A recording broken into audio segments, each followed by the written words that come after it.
Good morning. Today is April 21st, 2020, Tuesday.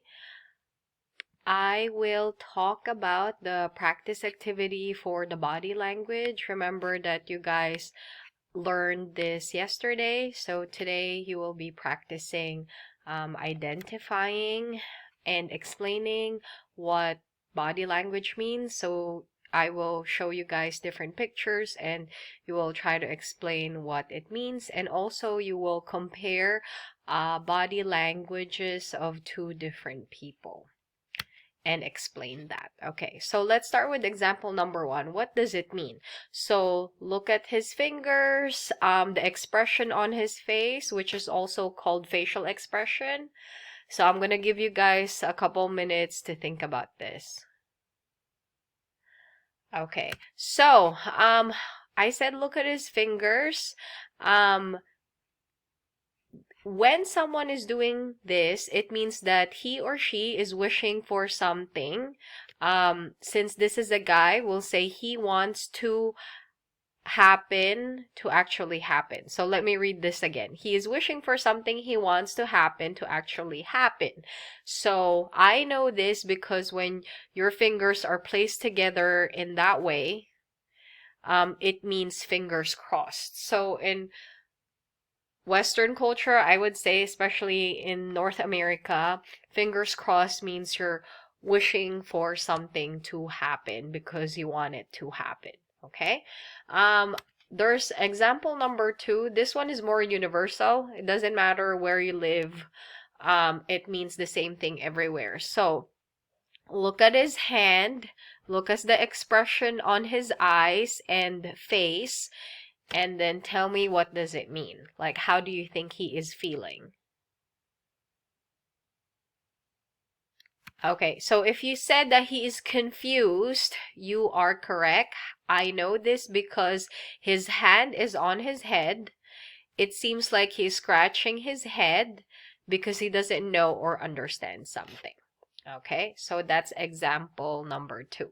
Example number three, you are comparing the body language of two people. So person one, which is on your left, and person two, which is in your right. Okay, so this one, the two people are interacting. So what do you think is happening in the picture, and how do you think the people are feeling?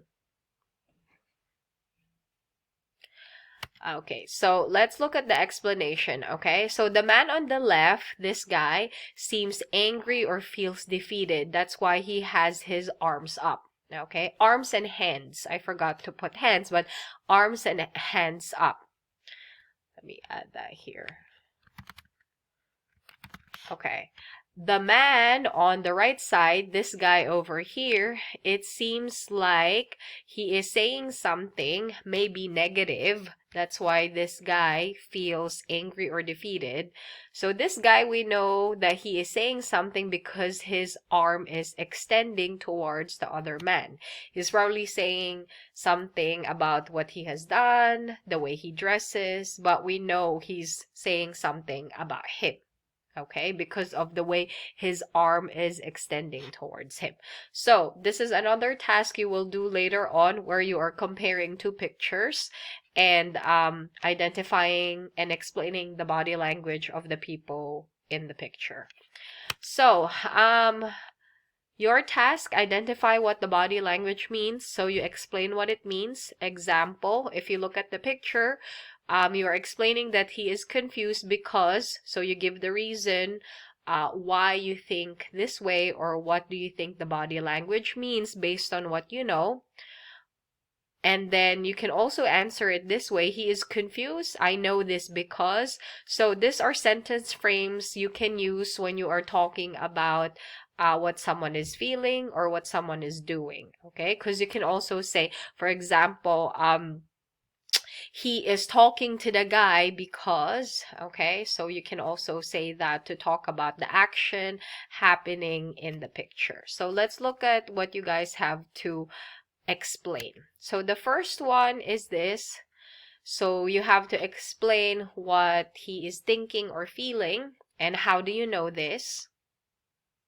So make sure when you are answering this, put number 1 so I know which picture you are talking about. Number 2, what do you think he is feeling? Look at how his body is. Look at where the arms are placed. Look at the legs and the feet, and also the expression on his face. So what do you think he is feeling? That's number 2. Number 3. Okay, so you look at the guy. Okay, it is not the same guy in the example. Like example number 3, it's a little bit different because the arms and the hands are lower.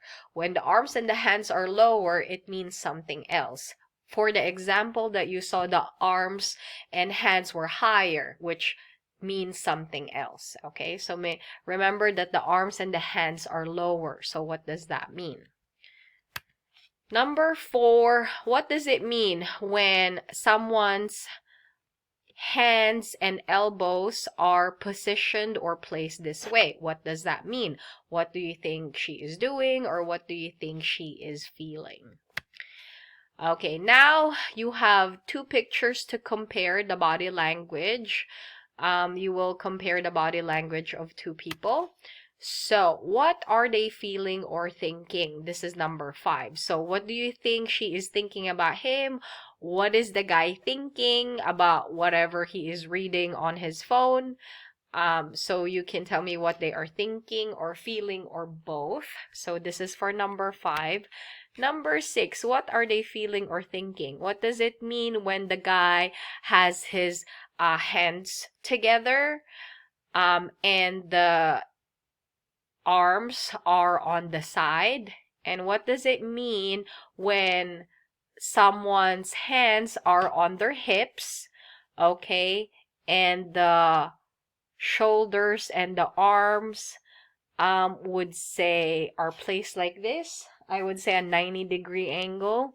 Okay, what does it mean when someone is standing this way? Okay, so you guys have 6 pictures to describe. You have until 5 p.m. today to explain to me what the body languages mean for each picture.